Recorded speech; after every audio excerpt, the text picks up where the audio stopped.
वो कहती हैं हमारे तो पास भी ना हो, हमें तो टच भी ना करो। हाँ, आज हर बात पे ये था, आज मूड नहीं है। मूड नहीं है। और फिर उनको कर लूं मैं, ये मैं बोलना नहीं चाह रही थी, मैंने बड़ी मुश्किलों से बोला, आप यकीन कीजिए। मैंने कहा टीवी है जो वाइफली मगर एजुकेट भी तो कर रहे हैं, क्या करें। शबाना एक कॉल ले लेती हूँ, या की कॉल है, बड़े अच्छे कॉलर है। अस्सलाम वालेकुम। वालेकुम, गुड मॉर्निंग। Good morning. या क्या कहेंगे, आज हम बात करें मर्द जो है वो ज्यादा शादियां क्यों करता है, इसके ऊपर बात कर रहे हो।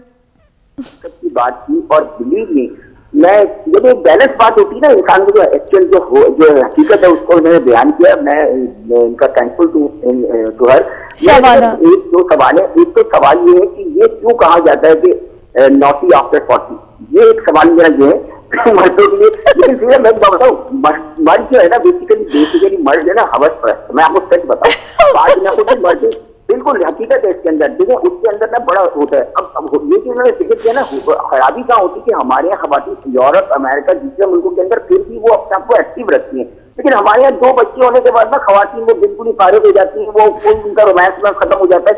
इस बारे में कुछ फरमाइए। Thank you so much.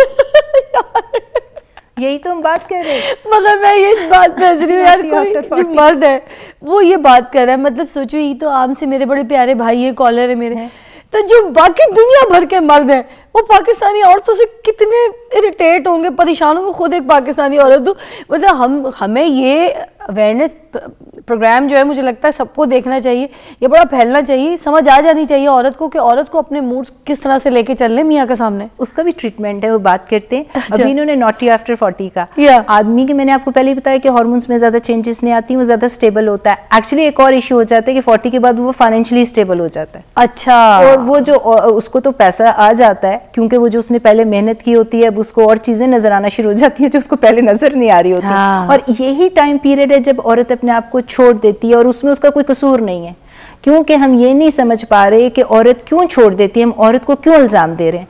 औरत के अंदर फिजिकल चेंजेस हो रही हैं, खुदा रहा उसको भी नहीं पता होता कि वो कैसे कंट्रोल करे अपने मूड स्विंग्स। वो रात को सो नहीं सकती, उसको पसीने आ रहे होते हैं, उसको गर्मी लग रही होती है। तो मर्द 2-3 शादियां कर सकता है, नहीं कर नहीं सकता। ये अवेयरनेस हमने औरतों को देनी है कि आप अपने आप को ट्रीट करें, और आदमियों को अवेयरनेस देनी है कि औरतें मोटी हो रही हैं, वो कह रहे जी खा पी के मोटी हो गई। सिचुएशंस में फिर औरतें ठीक हो सकती हैं। और ये पेट के आसपास चर्बी आ रही है। हाँ। क्यों आ रही है?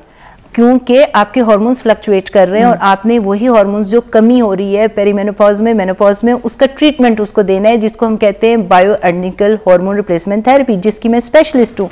इसलिए मैं हर 2 महीने पाकिस्तान आके बता रही हूँ आपको। 40s में औरत आके कहती है मुझे डिप्रेशन, एंजाइटी है, आपको इतनी लंबी लिस्ट लिख देते हैं स्लीपिंग पिल्स की, लग्जोटनिल की, नींद की गोलियों पे नशाई बना देते हैं। आपके जोड़ों में दर्द हो रहा होता है, आप कहते हैं लो जी ये दवाइयाँ पकड़ लो जोड़ों के दर्द की, और आदमी को भी नहीं पता कि उसकी औरत के अंदर क्या चेंजेस आ रही हैं, वो मोटी नहीं हो रही, फाके कर रही है बेचारी। मेरा एक सवाल है कि ये जो औरतें कहती हैं ना मर्दों को, मोस्टली जब मर्द आते हैं पास और वो कहती हैं आज मूड नहीं है, तो उनकी डाइट में कोई ऐसी चीज़ है, कोई ऐसी मेडिकेशंस, कोई ऐसे मिनरल्स, विटामिन्स जो इनको खाने चाहिए, जैसे मछलियाँ हो गई या फिर प्रॉन्स हो गए या कोई ऐसे नट्स हो गए, कोई ऐसी चीज़ उनको कुछ खानी चाहिए, या कोई मिनरल्स कम है? मैं हमेशा कहती हूँ, आपके जो मैं शोज़ भी देखती हूँ सारे यहाँ पे न्यूट्रिशनिस्ट लोगों के, वो बात कर रहे होते हैं कि जी मिनरल सप्लीमेंट्स। देखिए बाय वर्ड सप्लीमेंट का मतलब होता है सप्लीमेंट, वो मेन ट्रीटमेंट नहीं होता है। जब औरत 40s में होती है तो उसको ये प्रॉब्लम स्टार्ट हो जाती है, और यही मैं अवेयरनेस स्प्रेड करती हूँ कि खाली औरत का जो सेक्सुअल डिज़ायर, सेक्सुअल डिसफंक्शन होता है, उसको दर्द होता है, या फिर उसको ये हो रहा होता है कि उसकी सेक्सुअल डिज़ायर भी कम हो जाती है और पेनफुल होता है उसका, तो फिर वो कैसे उसका दिल करेगा जब कोई चीज़ अच्छी नहीं लग रही। एक जब औरत एंजॉय नहीं करेगी, एंजॉय नहीं कर रही, उसको पेन होगी, हार्मोन्स की डेफिशिएंसी है, तो मेन ट्रीटमेंट आपने हार्मोन्स रिप्लेस करने हैं, जिसे BHRT बायोइडेंटिकल हार्मोन रिप्लेसमेंट थेरेपी कहते हैं। जो सप्लीमेंट्स की आप बात करते हैं वो आइसिंग ऑन द केक है। आइसिंग ऑन द केक मतलब कि आपने एक्स्ट्रा जिस तरह वर्जिश करते हैं, अपना वजन अच्छा रखेंगे, डाइट अच्छी रखेंगे, बैलेंस डाइट, जिस तरह जी शिलाजीत वगैरह हो जाता है, थोड़े टेस्टोस्टेरोन के लेवल हाई कर देता है, शतावरी हो गया, फ्लेक्स सीड, चिया सीड, फाइटोएस्ट्रोजेंस, जितने नट्स हैं, ये सारी चीज़ें आपकी हेल्प करते हैं। ये सारी चीज़ें आपको साइड बाय साइड देनी चाहिए फॉर हेल्दी लाइफ। शिलाजीत तो बोन्स के लिए भी बहुत अच्छा है, बहुत अच्छी हड्डियों के लिए, लोगों को पता ही नहीं। लेकिन ये सारी चीज़ें मैं हमेशा कहती हूँ कि ये मेन स्ट्रीम ट्रीटमेंट नहीं है इन चीज़ों का, क्योंकि इस एज में जब औरतें, एक तो ना इमोशनल के बंदा ही नहीं पसंद, बंदा नहीं पसंद तो आप क्या कर सकते हैं? क्या कर सकते हैं? तो, हाँ। तो आपका इमोशनल ट्रॉमा चल रहा है। हाँ। एक आदमी, आपका पार्टनर अब्यूसिव है, आप खुद फिजिकली हेल्दी हैं, आप बड़े स्ट्रांग हैं, कोई आपको मसला नहीं है फिजिकल या मेडिकल, इमोशनल, लेकिन हार्मोनल, लेकिन इमोशनल आ जाता है वहाँ पे, वो तो एक डिफरेंट काइंड ऑफ काउंसलिंग हो जाती है। हाँ। लेकिन यहाँ पे जब फिजिकल आपकी पेरीमेनोपॉज, मेनोपॉज में प्रॉब्लम चल रहे हों तो हम उनको BHRT देते हैं। अच्छा। उनकी डिजायर खुद ब खुद ठीक हो जाती है। उसमें वो कौन से ऐसे मिनरल्स है, क्या BHRT BHRT ट्रीटमेंट क्या है जो कि एस्ट्रोजन है, अच्छा, जो कि अमेरिका से मैं पाकिस्तान लेके आई हूँ, जो माशाल्लाह अल्लाह ने इज्जत रखी है, मैंने उसको इंट्रोड्यूस कराया है, पाकिस्तान में थी ही नहीं। अच्छा। सो फर्स्ट टाइम उसकी आप कह लो पायनियर मैं लेकर आई हूँ। मैंने औरतों को बताया है कि ये ट्रीटमेंट इस्तेमाल करें ताकि उनका 40s के बाद जो है, अगर उनको ट्रीटमेंट सिम्टम्स आ रहे हैं तो उनका ठीक हो जाए। This is kind of medicine और समथिंग? मेडिसिन है, दिस इज अ अच्छा। मेडिसिन। हार्मोन्स हैं, जो एस्ट्रोजन है हाँ। खत्म हो रहा है, आपने एस्ट्रोजन को वापस दिया, औरत दोबारा फिजिकली फिट हो गई। उसके बाद and how much it cost what you talking about the medicine? वो USA का है, तो अगर आप प्राइस पूछेंगी तो एक्सपेंसिव है। Okay. लेकिन अभी मेरा प्लान, मेरा मिशन यही है, क्योंकि I am working with some officials, कि उसको हम इस लेवल पे ले आएं कि मेनोपॉज, पेरीमेनोपॉज, ये वाले सारे इश्यूज सिर्फ अमीरों को तो नहीं होने ना, नहीं, ये मिडिल क्लास को भी होने तो हैं। How will they gonna afford? तो उसकी वजह से ये इंशाल्लाह very soon, that's the mission I am working है। ये मैं डॉक्टर्स को भी ट्रेन कर रही हूँ, क्योंकि डॉक्टर्स और जो लोकल हैं यहाँ पे था ही नहीं ना। तो अगर वो इंटरनेशनल कॉन्फ्रेंसेस नहीं कर रहे, बाहर जाके अपने आप को एजुकेट नहीं कर रहे, तो आपकी औरत 40s में इतनी मिजरेबल होती है कि उसको खुद भी नहीं पता कि उसके अंदर चेंजेस क्या हो रही हैं, फिजिकल, इमोशनल। उसको हम डिप्रेशन का कह के, रूमेटाइड आर्थराइटिस का कह के, कैंसर्स को उनके रिस्क हाई हो जाते हैं, ब्रेन फॉग, औरतों के भूलना शुरू हो जाती हैं, नाम भूलना शुरू हो जाती हैं, उनको याद नहीं होता हमने नमाज कितनी पढ़ी थी। और जो काम पे प्रोफेशनल औरतें इतनी फोकस्ड, इतनी ब्राइट होती हैं, वहाँ पे उनको लगता है कि हमारी तो फटीग है, हम सोच नहीं पा रहे, हम डिलीवर नहीं कर पा रहे।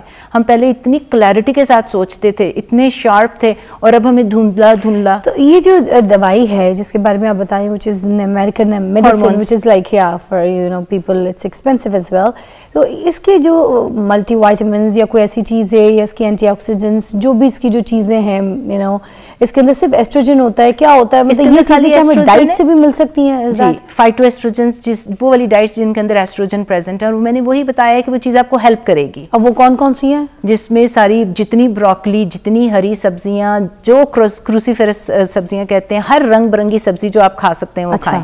अच्छा। लेग्यूम, लेंटिल्स, अनार, बेरीज, ग्रीन टी, हर चीज़ के अंदर जो होते हैं वो एस्ट्रोजन प्रेजेंट होते हैं, लेकिन वो आपको हेल्प करेंगे, वो ट्रीटमेंट नहीं है। अच्छा। वो आपको साइड में देने। और इस एज की खवातीन को सप्लीमेंट, आदमियों को भी, लेकिन ज़रूर लेने चाहिए। 4-5 में सप्लीमेंट आपको बता देती हूँ, क्योंकि जो नीड होती है ना हमारे प्रोसेस्ड फूड है, उससे हमारी रिक्वायरमेंट पूरी नहीं होती। आप कितने के अंडे खाएंगे कि आपको जो है जाके कितना प्रोटीन खाएंगे, कितना ब्रॉथ खाएंगे। उन औरतों के लिए तो जरूर बता दीजिए जी, मैंने जिनके बारे में ये सवाल किया था कि आज मूड नहीं है, जिनके डिजायर्स ही नहीं है, और वो अपने मियाँ को बार बार इंसल्ट कर रही है। अभी देखिए, मियाँ इंसल्ट फील करता है, फिर तो उनके रिजेक्शन है ना, रिजेक्शन है डेफिनेटली। फिर वो अब उसको हम ये कहेंगे वो बाहर जाके किसी से शादी कर रहा है, किसी को पसंद कर रहा है, तो फ्रस्ट्रेशन तो हो रहेगी ना उसके अंदर। घर की जो है आपने दरवाजे की कुंडी लगा के रखनी है ताकि बाहर से कोई ना आ सके। हाँ, बेसिकली ये बात है कि अपनी हेल्थ को आप अच्छा करें। yes. उसके बाद फिर आप देख लें कि आदमी की तबीयत क्या है, आदमी ने जो करना है वो तो करना है। हम अपनी बात कर रहे हैं एज ए वुमन, अपनी तरफ से हमारी ड्यूटी क्या है?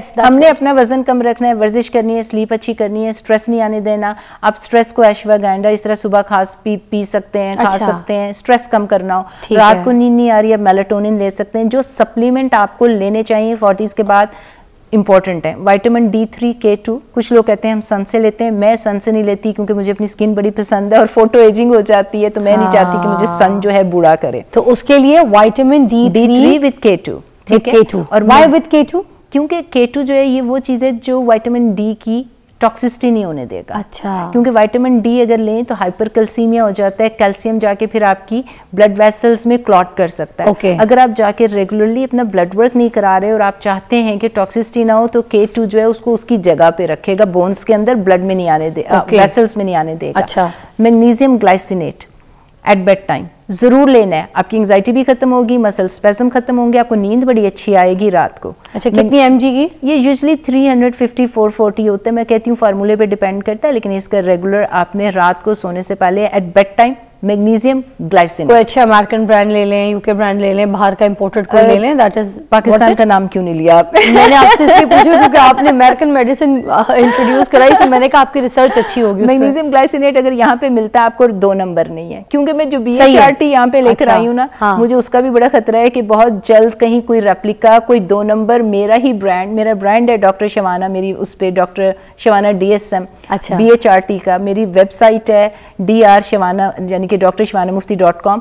ये मुझे डर पड़ा हुआ है कि ये ना हो कि हार्मोन घोल घोल के आपकी सड़क पे हर जगह बिक रहे हो, जिससे स्किन का हाल खराब कर देते हैं। It's very important. बिल्कुल। मैग्नीशियम ग्लाइसिनेट आपने ले लिया, कोई होमवर्क कर लें जो जेन्युइन, और ये हमने डेली बेसिस पे आप बता रही हैं एट बेड टाइम। ओके, ठीक है। और ओमेगा 3 जो आप मछली हफ्ते में 2 दफा खाते हैं ना, उसके साथ आप ओमेगा 3 लें, आपका हार्ट और ब्रेन की हेल्थ बहुत अच्छी होगी। मैं तो ओमेगा 3 अगर लेना शुरू करती हूँ, मेरी स्किन इतनी ग्लो करती है, मेरी स्किन में ऐसा चेंज आता है, मैं तो आपको सीरियसली बता रही हूँ, ओमेगा 3 तो स्किन के लिए भी है। कोलेजन नहीं है? नहीं, मैंने कहा कोलेजन भी लें। अच्छा, कोलेजन भी, वो कौन सा? कोलेजन पेप्टाइड या हाइड्रोलाइज्ड लें। हाँ। और मैं तो खैर वो लिक्विड शॉट्स भी तो आते हैं, दैट इज बेटर, और द कैप्सूल्स कोई फर्क नहीं पड़ता। आप मैं यूजुअली जो है ना, कभी कभी लिक्विड वगैरह जो होता है उस अच्छी है, जो भी आपके एब्जॉर्ब हो जाता है, जो हाइड्रोलाइज्ड है, पेप्टाइड है, वो आप ले सकते हैं। कुछ कोलेजन आते हैं जिनकी कोई 5-6 कैप्सूल्स आपको एक साथ खानी, कैप्सूल्स वो कोई फर्क नहीं पड़ता, क्या कहते हैं उसको, टैबलेट खानी होती है, कोई फर्क नहीं पड़ता as long as it is आप बाय माउथ ले रहे हो। स्किन के ऊपर उसका मॉलिक्यूल बड़ा होता है, वो एब्जॉर्ब नहीं होता। वो भी आफ्टर 30 के बाद कोलेजन लेना चाहिए, क्योंकि आपका कोलेजन 1 to 3% कम हो रहा होता है। अच्छा। स्किन के ऊपर आप एस्ट्रोजन क्रीम लगा सकते हैं, क्योंकि एस्ट्रोजन आपकी स्किन की प्लम्पनेस, और चूंकि एस्ट्रोजन कम हो रहा है बढ़ती उम्र के साथ औरत में, तो एस्ट्रोजन क्रीम आप जरूर अपनी स्किन केयर का हिस्सा बना लें, क्योंकि आपकी प्लम्पनेस रहेगी, हाइड्रेशन रहेगी, अंदर से जो आपकी झुर्रियां आ रही हैं, एंटी एजिंग होता है एस्ट्रोजन, तो ये बहुत इंपॉर्टेंट है। खैर हम खाने पीने की बात कर रहे थे, कोलेजन आपने ले लिया। उसके साथ अगर आपके माँ बाप बुजुर्ग घर में बैठे जो सुन रहे हैं, आप खुद जिम जाते हैं, आप मसल ट्रेनिंग जितनी मर्जी करें, वेट जितनी मर्जी उठाएं, आपका मसल मास एज के साथ कम होता है। क्रिएटिन मोनोहाइड्रेट जो है वो 1 to 2 ग्राम औरतों को और 3 से 5 ग्राम, ये मसल्स के लिए भी होता है, मसल प्रिजर्व करता है ये।